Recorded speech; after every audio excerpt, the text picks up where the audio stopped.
I knew Grandpa would have a plan, and I didn't have to wait long to find out what it was. Moo.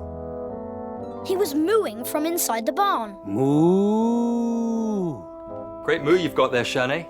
Moo!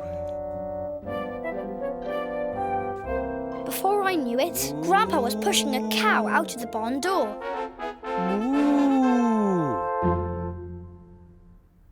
Moo! Moo.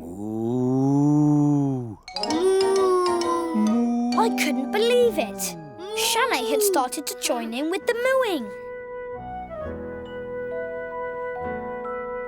Neigh.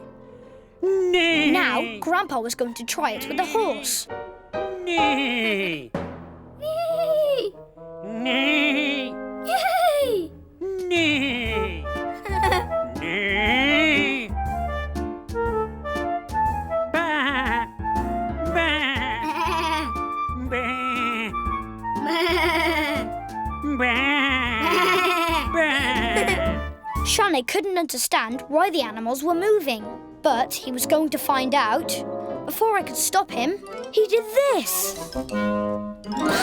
And there was Grandpa. This time, Grandpa had gone too far.